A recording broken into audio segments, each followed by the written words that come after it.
nahoze ndeba n'abantu bamukoresheje interview nawe rega ngo asiga ahamagara press conference muze kureba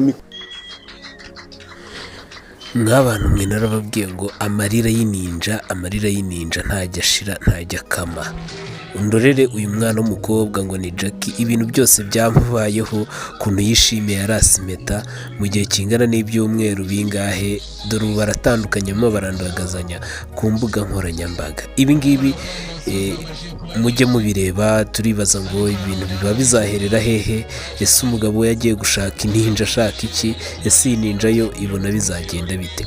Ndababwira ngo icyo mbasaba ni ugukora subscribe kugira tujye dukomeza tubacukumbure byinshi bigiye bitandukanye. Gusa amakuru ariho ni uko RIB ikomeje kwihanangiriza aba bombi. Amarira Shabe Novi Jackie yarananiye kabisa ukuntu byagenze, ni wa muntu w'abantu abashaka ngo abo umuyobozi kwibaza se arabo umuyobozi narangiza unamutunga umushyiramo amafaranga yawe no kuyobora, se ibyo bintu birashoboka? Kandi inabi akunda gukoresha mu kanwa ke nicyo kintu cya mbere twapfuye. Akunda kuvuga nabi, akunda kwereka umuntu ko ngo yitunze nta umutunze, ugashyiramo amafaranga umuntu arangiza akanakubwira ngo nditunze muri no mujyi wa Kigali. Byibura wenda abanyarwanda nujya gutobora ngo uvuge ngo Jackie yakunaniye, ujye kwerekana yanzu wanyimuyemo, werekane niyo yirimo, uvuga ati reka mfite ibimenyetso, mfite proof. Ariko si imbwa mbwebwe, imbwa gusku wabuze kugaragaza ububwa bwawe, ujya kuvuga ngo ncoyeho amafaranga. Iriya meta wari waranyambitse nashyinguye, iriya meta nanubwo irengeje 200,000. Urwego rw'ubugenzacyaha RIB rwafashe abagabo batatu, bari batatu mumaze kubona. Uwitwa Munyantore Christian akaba ari noteri wigenga, akaba nawe ari umwe mu bari mu mugambi wo kugira ngo biheshe ubutaka bw'abantu. Na Orikiriza Moses, uyu nawe yahoze ari noteri w'ubutaka wigenga, hanyuma aza gusezererwa. Akaba yari ubu ngubu yari yarafunguye kampani yitwa Geospace Information Limited, akaba ari land survey b'abantu bapima ubutaka. Hakaba n'ufite Yezu Jean Marie, uyo nawe akaba ari umufatanyacyaha wabo muri ibi bikorwa bari barimo byo gukora ibyaha. Bafashwe tariki ya 28 kwezi kwa 11 uyu mwaka. Uko ari batatu bakaba bakurikiranweho ibyaha bitatu: gushyiraho umutwe w'abagizi ba nabi cyangwa kujyamo, kwihesha ikintu cy'undi hakoreshejwe uburiganya, ndetse no gukoresha inyandiko mpimbano. Jackie Sharon jewe ndabanza kugaya, nahoze ndeba n'abantu bamukoresheje interview nawe rega ngo asiga ahamagara press conference muze kureba mikoro zari zimuri imbere. Ariko turaza kubihagurukira for sure, turaza kubihagurukira. Niba ziriya content z'umwanda kuri arizo ugomba kwa uploadinga warangiza ugahereza abantu bakureba abanyarwanda, nabyo turaza kubihagurukira. Promosiyo y'ibibanza dusoza umwaka. Dream Town Rusororo miliyoni 7 na miliyoni 4 n'igice, na Bugesera miliyoni 2 n'igice, Inyamata mu mujyi miliyoni 6, Ibumbogo Musave miliyoni 10, hose ni mu miturire. Soza umwaka neza na Marshall Real Estate. Cheetah Magic. Mwiriwe neza, mwakoze kwitabira ubutumire bwacu. Ubutumire bugaragaza imikoranire myiza y'itangazamakuru n'urwego rw'ubugenzacyaha. Ubutumire rero buba bugamije kugira ngo mudufashe kugeza ubutumwa ku bantu, abanyarwanda muri rusange, ndetse n'ubutumwa bwihanangiriza kuri aba bantu baba bakekwaho ibyaha cyangwa se bakeka ko bashobora kwinjira mu byaha bitandukanye. Nyuma y'uko hamenyekanye amakuru y'uko hari abantu bari mu mugambi ndetse no mu bikorwa byo kwiyandikishaho ubutaka bw'abantu barangiza bakabugurisha mu buryo bw'uburiganya. Urwego rw'ubugenzacyaha RIB rwafashe abagabo batatu, bari batatu mumaze kubona. Uwitwa Munyantore Christian akaba ari noteri wigenga, akaba nawe ari umwe bari mu mugambi wo kugira ngo biheshe ubutaka bw'abantu. Na Orikiriza Moses, uyu nawe yahoze ari noteri w'ubutaka wigenga, hanyuma aza gusezererwa. Akaba yari ubu ngubu yari yarafunguye kampani yitwa Geospace Information Limited, akaba ari land survey b'abantu bapima ubutaka. Hakaba n'ufite Yezu Jean Marie, uyo nawe akaba ari umufatanyacyaha wabo muri ibi bikorwa bari barimo byo gukora ibyaha. Bafashwe tariki ya 28 kwezi kwa 11 uyu mwaka. Uko ari batatu bakaba bakurikiranweho ibyaha bitatu: gushyiraho umutwe w'abagizi ba nabi cyangwa kuwujyamo, kwihesha ikintu cy'undi hakoreshejwe uburiganya, ndetse no gukoresha inyandiko mpimbano. Abafashwe bakaba bafungiye kuri sitasiyo ya RIB ya Rusororo. Dosiye yabo ikaba iri gutunganywa, ikaba igomba koherezwa mu bushinjacyaha mu gihe cyagenwe n'itegeko. Aba bantu mu butaka bagurishije bw'umuntu mu bikorwa byakozwe bya operation habashije kugaruzwa amafaranga angana na miliyoni 13,300, harimo n'imodoka ifite agaciro ka miliyoni 4. Ibikorwa rero uko babikora, babikora mu buryo bubiri. Aba rero bakaba barakoresheje uburyo bwa mbere ngiye kubasobanurira. Aba bantu barabanza bagacura umugambi w'ukuntu bashobora kwihesha ubutaka bw'umuntu. Iyo tuvuze kwihesha ubutaka bw'umuntu, ni ukubwiyandikishaho bakabugurisha mu buryo bw'uburiganya, niko kwihesha ubutaka bw'umuntu. Barabanza ubutaka bakabushakaho amakuru ahagije, bakamenya nyirabwo, aho butuye, aho buherereye. Cyane rero nyirabwo yaba ari umuntu udakunze kuboneka, umuntu uhora ari busy, cyangwa udasura ubutaka bwe buri munsi. Bagashaka umuguzi. Urumva bagiye umugambi wo kugira ngo ubwo butaka babugurishe. Iyo rero bamaze kubona amakuru ahagije, bashaka noteri w'ubutaka. Bamara kumubona, ubwo nabo abari mu mugambi wabo, agakura ubutaka kuri nyirabwo akawushyira kuri umwe muri babana. Babukuye ku butaka bw'umuntu uri nyirabwo, babushyira ku witwa Munyantore Christian, umwe muri bariya batatu. Munyantore Christian noneho nawe akabugurisha undi muntu. Urumva niba babukuye ku muntu nyirabwo, bakabwiyandikaho, bakabwandika kumwe muri aba beskoro, barabugurisha. None ubuguze akaba azi ko bugura na nyirabwo. Iyo rero bamaze kunoza uwo mugambi, bamaze noteri yamaze kwimura bwa butaka yabushyize kuri umwe muri bo, bashaka umuntu ubugurisha na ubugura. Yamara kubugura bakamuha amafaranga, agatanga amafaranga, nawe agatanga ubutaka, ndetse bagahita bakora na transfer byihuse, bigakorwa mu gihe gitoya. Ubwo usigarana ikibazo ninde? Ni wa muntu waguze ubutaka, yabuguze n'utari nyirabwo, nawe wabubonye mu buryo bw'uburiganya hafashijwemo noteri. Icyo gihe rero ufite Yezu Christian, ufite Yezu Jean Marie niwe wanditsweho ubutaka, noneho nawe bugurisha nka nyirabwo. Amaze kubugurisha nka nyirabwo, wabuguze nawe aratangira ajya kujya mu mirimo yo gukata ubwo butaka, ashaka kugira ibyo akoramo. Nibwo nyiri ubutaka mwenyewe yabubonye, yabonye umuntu uri gukora imirimo mu butaka bw'atazi, avuga ati kumbereye mu butaka, naho kese rero yahereye. ubwo butaka babugurishije miliyoni 60 tariki ya 30 Ukwakira. Buherereye mu karere ka Gasabo muri Rusororo, bungana na hegitari 1 n'igice. Urebye aho buri kuri miliyoni 60 ni make cyane. Ubwo rero wabuguraga nawe bari bamushyuhije bamwereka ko ari imari, ari itombora agize. Hegitari 1 n'igice hari ahantu ntabwo ushobora kugura miliyoni 60 yarenga. Kubera rero nawe yumvaga ko ari imari yitomboreye, avuga ati reka nihute.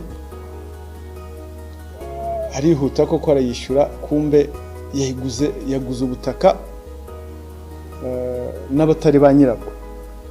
Uwitwa rero Orikiriza Moses niwe washatse amakuru ajyanye na buriya butaka, kuko n'ubusanzwe ibintu ni land surveyor, bari abantu bapima ubutaka asanzwe abizi. Nyuma ayo makuru yabonye aza kuyaha uwitwa Munyantore Christian noteri, na Munyantore Christian nawe bashaka uyu Jean Marie ufite Yezu babumwandikaho. Mwibazwa ryabo rero baremera icyaha, ariko of course bakagiramo utuntu bagenda babeshyamo. Iperereza rigomba gutahura. Iperereza rirakomeje kugira ngo n'abandi bose bashobora kuba bafitemo umugambi cyangwa bafitemo akaboko muri ibi bikorwa nabo bakurikirana. Ubwo ni uburyo bwa mbere bakoresha. Uburyo bwa kabiri nabwo abantu nk'aba bakoresha, tugira ngo tuburiremo abantu mu bafashwe mbere cyangwa se no mu kazi kacu ka buri munsi. Amayeri tugenda dutahura, hariho n'ubundi bashaka amakuru ku butaka runaka, bakamenya nyirabwo, bamara kumenya nyirabwo bakajya umugambi, noteri akabafasha, bwa butaka bukimuka bukajya mu izina ry'umwe muri bo, noneho bakajya kubutangaho hypothèque nka Rambere akavuga ati miliyoni 40, hanyuma ubutaka ubufashe nka hypothèque, ubwo hypothèque ubutaka butari ubwe cyangwa yabonye mu buryo bw'amanyanga nka buriya navuze. Ubwo rero wa Rambere nawe akavuga ati rero kugira ngo mpizere ubwo butaka, nutinda gukora transfer mana procuration, nutinda ubwo transfer nzayikorera. Procuration akayimuha kuko nubundi abazi ko nubundi atazagaruka. Icyo bashaka ni amafaranga yipotetse ubutaka butari ubwe. Umuntu rero nakagenda agakora transfer, akikora transfer kubera ya procuration, bikarangira uhombye ni wa muntu watanze amafaranga iteka. Aha rero niho hava tubwira abantu ko bagomba kugira amakenga iteka. Iyo tuvuze kugira amakenga, ntabwo buryo umujura afite ukwase cyangwa se umugizi wa nabi ntafite ukwase. Ibyaha rero bakurikiranyweho bihanwa, igitoya gihanwa n'imyaka 2 y'igifungo, ikinini kigahanwa n'imyaka 10 nayo y'igifungo. Mwumvise ko ari ibyaha bitatu: gushyiraho umutwe w'abagizi ba nabi, giteganywa n'ingingo ya 224 itegeko riteganya ibyaha n'ibihano muri rusange, aho uhamijwe icyaha n'urukiko ashobora guhabwa igifungo kiri hagati y'imyaka 7 n'imyaka 10. Guhimba inyandiko cyangwa se kuyikoresha nacyo ni icyaha gihanwa n'ingingo ya 276 itegeko riteganya ibyaha n'ibihano muri rusange. Igifungo ni hagati y'imyaka 5 n'imyaka 7 igihe baramuka babihamijwe n'urukiko. Kwesha ikintu cy'undi hakoreshejwe uburiganya giteganywa n'ingingo y'174 itegeko riteganya ibyaha n'ibihano muri rusange. Igihano bahabwa baramutse bagihamijwe n'urukiko ni igifungo kiri hagati y'imyaka 2 ariko kitarenze imyaka 3, akiyongeraho ni hazabu hagati ya miliyoni 3 na miliyoni 5. Ubutumwa rero dutanga turabushyira mu byiciro bibiri. Icyiciro cya mbere ubutumwa turabugenera aba bantu bishora muri ibi byaha. RIB n'izindi nzego zifatanya ntabwo zizadohoka kubarwanya. Icyo tubagira, tubagira inama zo kugira ngo babivemo, bashaka ubundi buryo babaho. mwababonye ko ni abagabo basobanutse bari bafite imirimo mizima, nabo ubwabo baravuga ngo iyo tuganira baravuga ati iyo nambaye neza, iyo nsa neza ntabwo ushobora kunkeka ko ndi umujura. Ibyo rero bitanga ubundi butumwa ku bandi bantu. Aba rero bakora ibyaha, inzego zo kubirwanya zirahari pe, ubushobozi, ubushake byose birahari. Ntabwo tuzabadohokera kandi ntabwo bazatuganza kuko n'abaturage ubwabo ubufatanye turabufite. Ntabwo bazihanganirwa, amategeko hano ibikorwa bakora arahari, ntabwo bazihanganirwa. Ubundi butumwa turabugenera abaturage, abaturarwanda muri rusange, kugira amakenga. Iyo tuvuze kugira amakenga, igihe cyose umuntu agiye kugura ari wowe ufite amafaranga, wishimishwa, wishukwa, cyangwa se ngo ntushukwe nuko umuntu ngo akuzaniye amafaranga ngo ni imari ishyushye, ngo urabona buriya butaka ugereranyije igiciro, agushyiramo ikintu cyo kumva ko utomboye. Hano muri uru Rwanda ninde ushobora kugurisha ubutaka bwe nkaho ateza cyamunara nta kibazo afite? Nubwo yanakigira, akenshi usanga umuntu icyo abashaka nukungukamo ubutaka, niba nabugurisha mu buryo bwemewe n'amategeko, ntabwo wamuhombye, ntabwo yabugurisha ku giciro kidasanzwe cyo hasi, asa nkaho abutera. Aho abantu rero bajye bagira amakenga, iyi mari mbonye bita imari koko, agaciro kayo ko ndeba bidahura. Ayo makenga naho kwihutira kuvuga ngo ni imari ugiye kugura ntibiba bihagije. Ikindi, ntacyo bitwaye wowe, ntacyo bitwaye wowe nk'ugiye kugura kuko niwe nyiri amafaranga. Nta kintu bitwaye ushatse amakuru ukamenya ubutaka uyu muntu yabubonye ryari, ese yabubonye buvuye kuri nde?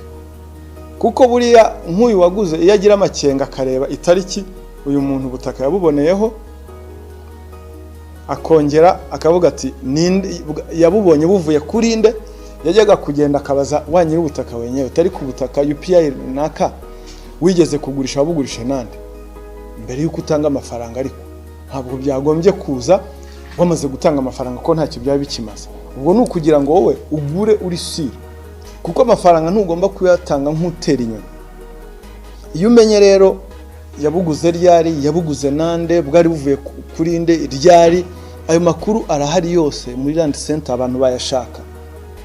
Gusa hariho abantu nyine iyo bakwihugikanye bakubwira ko ari imari, ndetse buriya haba hari n'undi muntu bashyizeho iruhande uza nawe kuvuga ko ashaka iyo mari kugira ngo kugushyirishamo. Murabizi iyo bavuze kugira amakenga, mvuga ntabwo ugomba gukangwa n'ukuntu umuntu aje, ukuntu umuntu aje asa, agaragara, imodoka yajemo, uko yaje yambaye.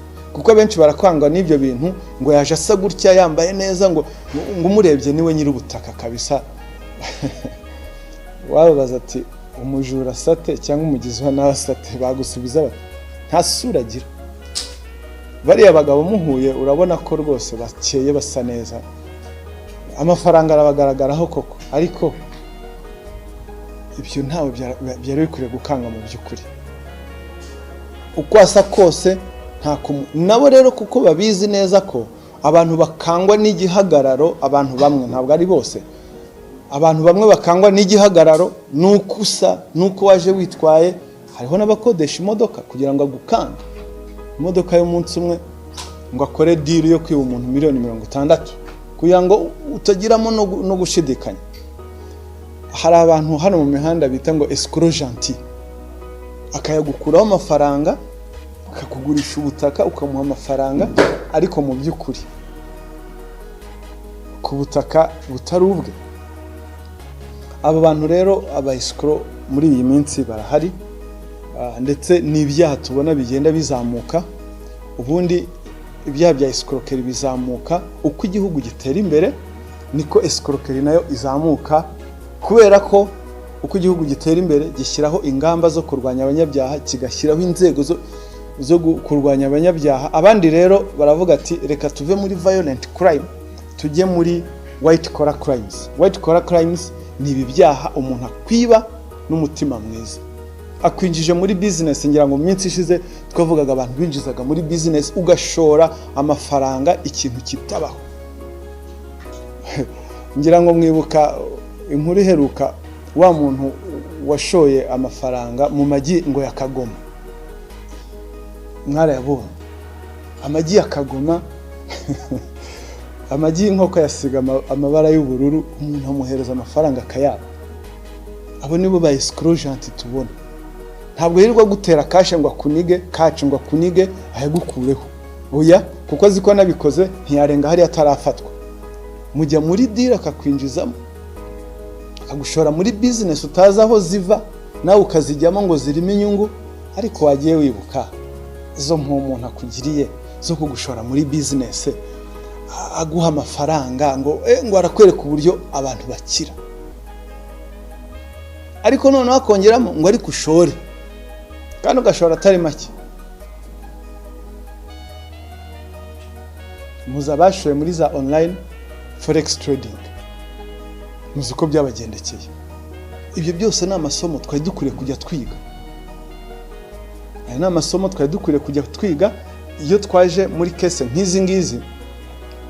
Iyo twabahamagaye nk'ubu ngubu kugira ngo mufashe gutambutsa ubutumwa, no kugira ngo abantu bakanguke n'ukuri. Abantu bakanguke, ni gute utanga amafaranga yawe ngo uragura amagi yakagoma miliyoni zirenga 10, amagi yakagoma mariki akora iki? Bakakubwira ibintu bitabaho ngo kagoma ngo yaragurutse ngo iva muri Amerika igera hano. Ibyo birashoboka? Umuntu agata ubwenge bwo kuba yakumva ko icyo kintu kidashoboka. Akakubwira ngo shora ngo harimo inyungu, ariko inyungu zimeze guta z'umurengera, inyungu zitanabaho. Nawe rero ugatwarwa n'izo nyungu z'umurengera yagushoye muri ibyo ngibyo. Tugarutse rero kuri aba bantu b'ubutaka, ibi bintu birahari. Mudufashe mugeze ubutumwa ku bantu, abantu bagira amakenga. Ntabwo umuntu kuza kubwira ngo ubutaka n'ubwanjye akakwereka ibyangombwa, ntabwo biba bihagije, kuko n'ibyangombwa nubwo wanabireba gutya mu maso ushobora kutabona ko biri forged, ariko ugomba kurengaho. Ndetse twamaze kumenya ko n'umuntu ashobora kwandikwaho ubutaka. Umuntu ashobora kwandikwaho ubutaka butari ubwe, harimo byaciye mu buryo bw'amanyanga nk'abangaba ba noteri. Ni byiza ko nawe ubwawe ugira amakenga ukavuga ati reka nsubire inyuma nongeye ndebe ubutaka yabubonye ryari. Cyo ni kimwe, yabubonye buturuka kuri nde, numenya uwo babuguze ukamuhamagara kugira ngo bigufashe kwirinda kuba watanga amafaranga yawe agahomba waguze n'umuntu utariwe. Ngira ngo hari imikode ikoreshwa nk'umuntu ugiye kugura. Iyo ukanze akanyenyeri 651 urwego ugakurikiza amabwiriza, ushobora kumenya amakuru ari ku butaka runaka. Ushobora kumenya nyir'ubutaka, ubutaka bubaruye kuri nde, ubuso bwabwo n'icyo bwagenewe, kumenya niba ubutaka butaratambamiwe. Iyo bavuze ko butaratambamiwe mu rukiko, umenya n'umuhesha w'inkiko, undi wese ubifitemo inyungu, ndetse ukamenya niba bwa butaka butanagwatirijwe muri banki. Uzi kugura ubutaka bugwatirijwe muri banki ubuhombye. Ubwo rero abantu nibagira amakenga, umunsi abantu bagize amakenga, ibyaha nk'ibi ngibi bizagabanuka. Ndetse tugumye dufatanye, ari namwe abafatanyabikorwa itangazamakuru, ubutumwa mubageze ku buturage, mubabwire ko aho isigana none abantu nabo bagomba kugira amakenga. Kugira amakenga ni ibintu bya buri muntu wese. Kugira amakenga ntacyo biguhombye. Kuba wagana abashinzwe serivisi z'ubutaka mu gihe ugize amakenga nibyo tubasaba. Ukabasaba amakuru ahagije. Kandi kuki umuntu ujye kugura ubutaka akakuzanira noteri uri specific wa Nyabugogo, mukava Remera mukava Rusororo mukajya Nyabugogo gushaka noteri yo? Urumva hatarimo Rusororo nta za Kabuga, nta banoteri bahari. Hani Remera ntibahari. ukagenda ukajya Nyabugogo specifically wa Nyabugogo umuntu yakujyanye nguriya niwe wihutisha ibintu nyine nuko bari kugucurikanga yajyanye n'umuntu nyine baziranye bafitanye amabanga kirazira kwirinda kwishyura mbere yuko ugenzura ubwo butaka ari amakuru yose kandi niyo ugize amakenga ugomba gutanga amakuru aba rero nsaba umuntu wese wumvise ubu butumwa kubugira ubwe kuko si ubwa mbere twicaye hano dutanga ubutumwa bw'abantu bagize amakenga makeya ku bijyanye n'ibikorwa nk'ibi ngibi byo kwiyandikishaho ubutaka wangiza ukabugurisha ugatera ikibazo uwabuguze nyine akaba ari ugwa mu gihombo ngira ngo nibyo nari nateguye bijyanye n'iyi case turimo iyi case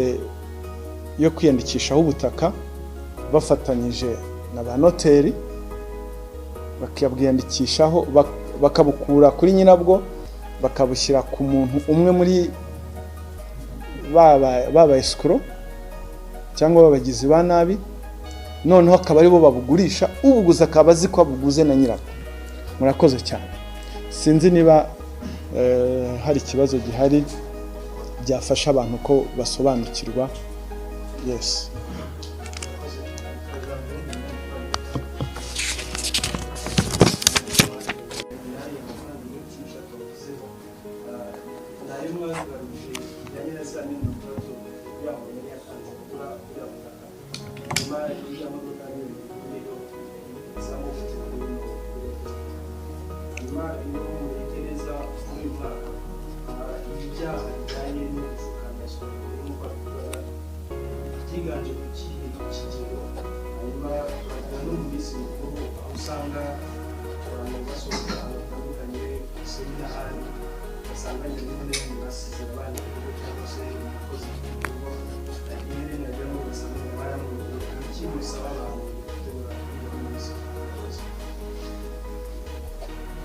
urakoze Janvier ikibazo cya mbere wakibaje amafaranga ari yagarujwe ari nayo bafatanye ariko andi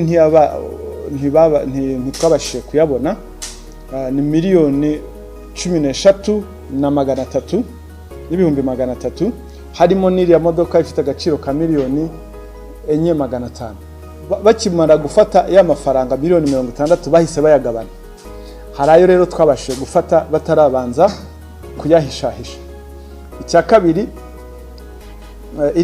uriya nawe iriya modoka ya miliyoni 4,500 ni imodoka yafashwe mu baguze mu bagabanye we yahise agura imodoka rero irafatwa ikindi iminsi mikuru ngo abantu barasohoka bagasiga abakozi mu rugo reka abakozi bo mu rugo reka two kubaciraho iryo teka ry'uko biba sibyo reka tubifate muri rusange ubujura ntitugira abo dutunga agatoki kuko bari abantu tujye tububaha ni ba supporting system bacu sibyo ntitukajye tuba iteka kubarundiraho ibyaha kandi ntabwo ari bose harimo benshi beza cyane bakozi bo mu rugo harimo benshi beza cyane sibyo tujye tugorora imvugo kugira ngo tutagira uwo tukomeretsa icyo tuvuga rero abantu iteka bagomba kugira amakenga niba uvuga ngo urasohotse ugomba kugira uburyo bugitwaramo niho wa mbere ugomba kwicungira umutekano ukamenya inzu yawe abo uyisizeho uyisize uyifunze bimeze bite ibyo ni uruhare rw'umuntu uri responsible sibyo ni nkuko n'ubundi sina mu minsi mikuru gusa n'igihe cyose umuntu agomba kuba responsable y'ibintu bye inzego z'umutekano nazo zikaza nyuma burya inzego z'umutekano zicunga umutekano mu buryo buri rusange ariko noneho umutekano uri individuel ibintu byawe kumenya ko wafunze kumenya ko utandaritse ibintu kumenya naho utuye nabyo ni uruhare rwa buri munyarwanda agomba ku niba uzi ko utuye ahantu ngo umuntu ashobora kurira urupangu gatoya agatera umwenda wawe koroshe kwa kundi babigira bafata inkoni bagayishyiraho koroshe umwenda wanitse bakajya bagenda bawukurura ugomba nawe kuba ubizi bitewe n'ahantu utuye rero ugomba kugira ingamba ngira ngo janisha ntabwo nabiteguye ubwo ubutaha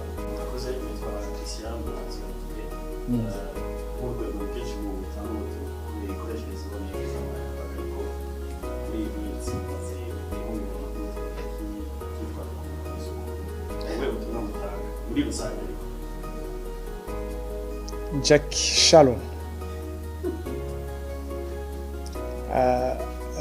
njyewe ndabanza kugaya ubutumwa ntanga, ndabanza kugaya abamuha platform, abamutunga mikoro. Nahoze ndeba Iris imukoresha interview. Iris sinzi niba ari hano, mumumbwirire uriya niwe content creator yabonye ni biki avuga yumva. Iris ni ukuvuga ngo editorial line ye ibira nibyo yumva yageza ku banyarwanda. Nahoze ndeba n'abantu bamukoresheje interview, nawe rega ngo asiga ahamagara press conference, muze kureba mikoro zari zimuri imbere. Abo nibo nagaya, nkagaya n'ababikwirakwiza, nibo nagaya. Undi we ngira ngo ibyo uvugira ku mbuga nkoranyambaga bigaragaza uriwe, level y'indero ufite, ukwiyubaha wowe muri wowe ufite, ikinyabupfura ufite ku banyarwanda, nicyo bigaragaza. Hanyuma mwebwe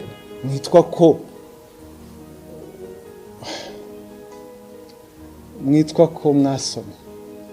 Iriya niyo content mubona mugomba kugeza ku banyarwanda. Uriya niwe content. Ngira ngo urakoze cyane kuzana kuri icyo kintu, ariko abo ngaya nabo ngabo, ariko noneho nabo ndabihanangiriza. Bira ni ugukwirakwiza ari amafuti, nimwe mu muha rugari, ariko turaza kubihagurukira for sure. Turaza kubihagurukira. Niba ziriya content z'umwanda kuri arizo ugomba kwa uploadinga, warangiza ugahereza abantu bakureba abanyarwanda, nabyo turaza kubihagurukira. Uwo uri we wese, the moment ufite kamera, ufite imbuga nkoranyambaga, hari social responsibility ufite, hari responsibility ufite ku baturage, yuko utagomba gukwirakwiza uriya mwanda wose. Ibyo avuga nka biriya abantu bakanabiseka kumva yagiye kuri space. Witwa Dumba nawe wirirwa amwogeza. Dumba mumumbwire ngo hari igihe yajyaga avuga ibintu bizima, ariko noneho nta kigenda cye. Urumva nyine ibisa birasabirana, sibyo? Niho umugani umuntu yavuga. Nawe wowe ugiye guha umuntu uriya ukamuha interview, urumva nyine niyo konti ibisa birasabirana. Tuvuge dute? Ariko hari kiza gukorwa. Murakoze cyane, urakoze ku mentioninga, to bring attention kuri abantu, kuko imbuga nkoranyambaga ni nziza, tugomba kuzikoresha neza, tukazibyaza umusaruro neza, ariko mu buryo bwiza. Nduguyanga mwubaha abanyarwanda. Njya mbona bose ikintu mutangira mutajya mwibagirwa ni subscribe. Bantu bangiye dukunda mu Canada ngo n'intara ya kangahe, ibyo nibyo bantu mubagenera ku bantu banjye. Iyo rero utibagiye kubabwira ngo please subscribe, bahe content nzima, ntabwo bakeneye uriya mwanda. Hari mwaribeshye cyane, hari abantu bibeshye ko ngo amatiku ari yacuruza. No, ntabwo ari yacuruza. Buriya gucuruza amatiku ni nk'umuriro w'ibipapuro, uraka n'amasegonda ukazima. Hari abo twabonye bavuye mu nzira. So niba rero ushaka kuguma muri business, tanga content nzima ikubahishe. Ejo bundi nabonye hari abantu biteramo blague, wa mugani utashye wirirwa uvuga biriya, wagize na content, abana bawe ukababaza bakakubaza uvuga ko wiriwe muri iki. Ariko ziko mu bantu uha uriya mwanda n'abana bawe barimo,